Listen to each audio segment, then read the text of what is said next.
معزز حاضرین اور محترم بزرگوں اور دوستوں، کل 15 اگست ہندوستان کا یوم آزادی،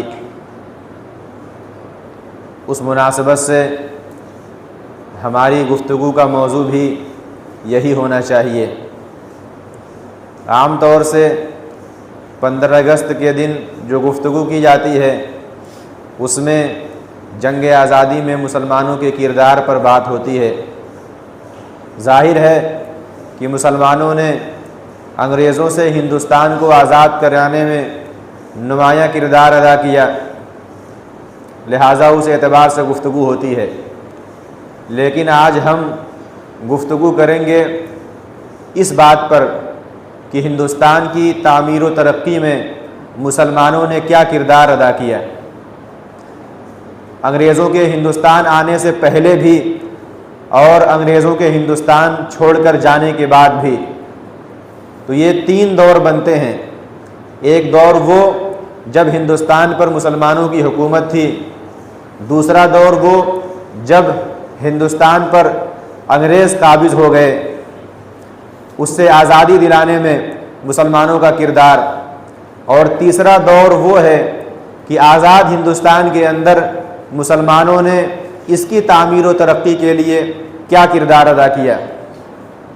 جب ہندوستان کے اندر مسلمان آئے تو اپنے ساتھ امن و امان لے کر کے آئے، عدل و انصاف لے کر کے آئے، مساوات و برابری لے کر کے آئے اور خوشحالی لے کر کے آئے۔ مسلمان جہاں بھی گئے اس دنیا میں، جن علاقوں کی طرف بھی رخ کیا اور جن علاقوں کو فتح کیا، وہاں پر مسلمان یہ ساری چیزوں کے ساتھ گئے، اور اس کا سبق انہیں حضور پاک صلی اللہ علیہ وسلم سے ملا۔ اللہ کے رسول صلی اللہ علیہ وسلم نے جس ماحول میں آنکھیں کھولی تھیں وہ ظلم و جور کا دور تھا، وہاں پر عدل و انصاف نہیں تھا، وہاں قتل و غارت گری عام تھی، مساوات و برابری نہیں تھی، کچھ انسانوں کو انسان تک نہیں سمجھا جاتا تھا، عورتوں کی کوئی خاص اہمیت سماج اور معاشرے کے اندر نہیں تھی،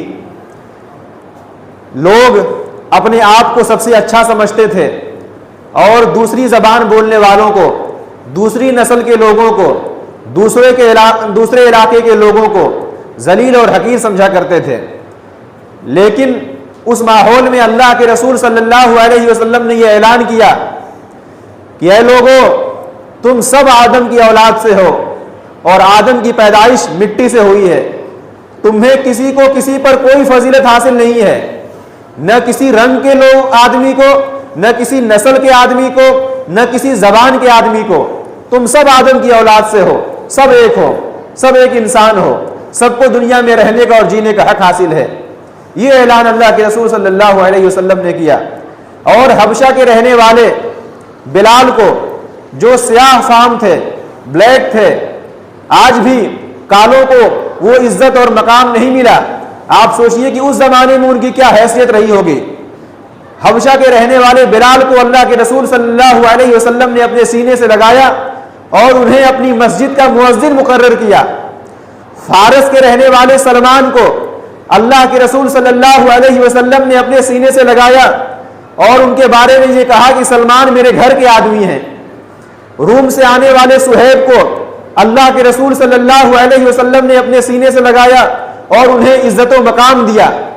تو یہ اللہ کے رسول صلی اللہ علیہ وسلم نے آزادی کا اور برابری کا سب سے پہلے اعلان کیا اور اپنی زندگی سے اور اپنے اعمال سے اس کا ثبوت دیا۔ عدل و انصاف قائم کیا اور کہا کہ ایسا نہیں چلے گا کہ میرا آدمی ہے تو اس کے ساتھ میں نرمی کا معاملہ کروں اور غیر ہے تو وہ اس کے ساتھ سختی کا معاملہ کروں۔ یہ اعلان کیا کہ اگر فاطمہ بنت محمد بھی چوری کرے گی تو چوری کرنے کی جو سزا ہے کہ ہاتھ کاٹے جائیں گے تو میں خود فاطمہ کے ہاتھ کاٹوں گا۔ یہ اعلان کیا اللہ کے رسول صلی اللہ علیہ وسلم نے۔ تو بہرحال مسلمان جہاں بھی پر بھی گئے، جن علاقوں کا رخ کیا، وہاں خوشحالی لے کر کے گئے، وہاں امن و امان لے کر کے گئے، وہاں تعمیر و ترقی لے کر کے گئے، اور ان علاقوں کو آباد کیا، بہتر کیا، ہر اعتبار سے مضبوط کیا۔ جب ہندوستان کے اندر مسلمان آئے تو مسلمانوں نے یہاں کی تعمیر و ترقی پر بھرپور توجہ دی، یہاں کی خوشحالی پر، یہاں کے امن و امان پر، اور یہاں کی سکون و عافیت پر، اور یہاں کی مساوات و برابری پر مسلمانوں نے بہت زیادہ توجہ دی، اور ہندوستان کو اتنی ترقی دی، اتنا آگے بڑھا دیا کہ پوری دنیا کے اندر ہندوستان سونے کی چڑیا کے نام سے جانا جانے لگا۔ یہاں کی جی ڈی پی بہت مضبوط ہو گئی، یہاں کی معیشت بہت مضبوط ہو گئی، پوری دنیا سے لوگ یہاں پر کاروبار کرنے کے لیے آتے تھے، نوکری پانے کے لیے آتے تھے۔ یہاں کے مسلم حکمرانوں نے نہریں کھلوائی، ہسپتال بنوائے، سڑکیں تعمیر کرائی، اور باغات بنائے، اور طرح طرح کی عمارتیں، خوبصورت ترین عمارتیں جو آج دنیا کے عجوبوں میں شامل ہیں، تاج محل، آگرے کا قلعہ، دلی کا لال قلعہ، جامع مسجد، ہمایوں کا مقبرہ، اور اس کے علاوہ بے شمار عمارتیں مسلمانوں نے تعمیر کی، اور جس کا فائدہ آج تک ہندوستان کو ہو رہا ہے کہ پوری دنیا سے ٹورسٹ ان کو دیکھنے کے لیے آتے ہیں، اور کروڑ کی آمدنی سرکاروں کی ہوتی ہے۔ تو مسلمان یہاں پر تعلیم لے کر کے آئے، علم لے کر کے آئے، جگہ جگہ تعلیم گاہیں قائم کی گئی۔ یہاں پر ایک طبقے کو اچھوت سمجھا جاتا تھا، ان کو یہ حق حاصل نہیں تھا کہ کسی اونچی ذات کے آدمی کے برابر وہ بیٹھ سکیں۔ اگر ان کا جسم کسی اونچی ذات کے آدمی کے جسم کے ساتھ ٹچ ہو جاتا تھا تو اس کی کھال ادھیڑ لی جاتی تھی۔ اس کو یہ حق نہیں حاصل تھا کہ وہ پڑھ سکے، وہ تعلیم حاصل کر سکے۔ مسلمان یہاں پر تعلیم لے کر کے آئے اور تعلیم کو عام کیا، علم کو عام کیا، اور یہ کہا کہ سب کو برابری کے ساتھ پڑھنے کا حق حاصل ہے۔ تو مسلمان یہاں پر امن و امان لے کر کے آئے، اور یہاں پر وحدت اور اتحاد و اتفاق لے کر کے آئے۔ وہ ہندوستان جو چھوٹے چھوٹے علاقوں اور راجیوں میں بٹا ہوا تھا، جہاں پر چھوٹے چھوٹے راجاؤں اور مہاراجاؤں کی حکومت تھی، اس کو ایک لڑی کے اندر پرو دیا اور ایک بڑا ہندوستان قائم کیا، سیاسی وحدت والا ہندوستان، جہاں پر ایک طرح کا نظام قائم تھا۔ تو بہرحال مسلمانوں نے اس ملک کو ترقی دینے میں بھرپور کوشش کی، مسلمان حکمرانوں نے اس ملک کو آگے بڑھانے کے لیے بہت زیادہ توجہ دی، اور اس ملک کو بہت آگے بڑھایا۔ پوری دنیا کے اندر ہندوستان کو سونے کی چڑیا کے نام سے جانا جاتا تھا۔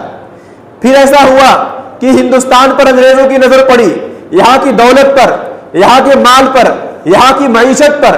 دھیرے دھیرے انہوں نے ہندوستان پر قبضہ کرنے کی کوشش کی، اور ایک وقت ایسا آیا کہ دلی کی حکومت ان کے ہاتھ میں چلی گئی۔ مسلمانوں نے پھر انگریزوں کے سامنے کھڑے ہو کر کے ان کو للکارا اور ہندوستان کو آزاد کرانے کی کوشش کی۔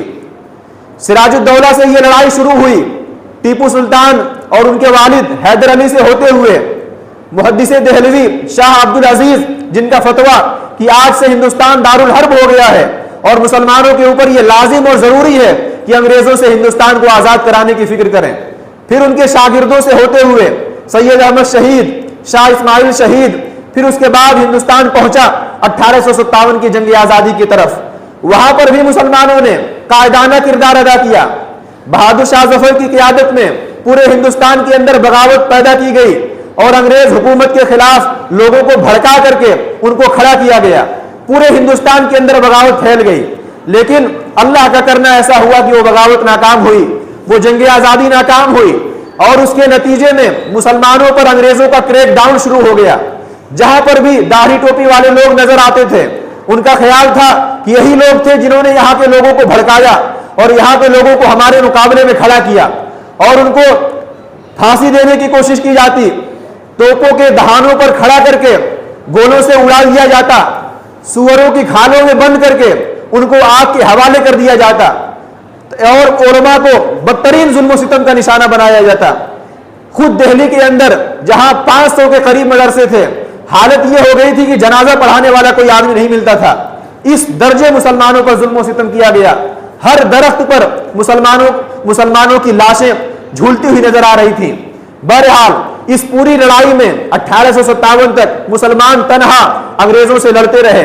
1857 میں کچھ غیر مسلم بھی مسلمانوں کے ساتھ آئے اور انگریزوں کے ساتھ مقابلہ کیا، لیکن جو کریک ڈاؤن اور ظلم و ستم ہوا انگریزوں کا، وہ مسلمانوں کے اوپر، خصوصاً علماء کے اوپر۔ اب کچھ علماء جمع ہوئے اور انہوں نے 1866 میں دارالعلوم دیوبند کی بنیاد رکھی۔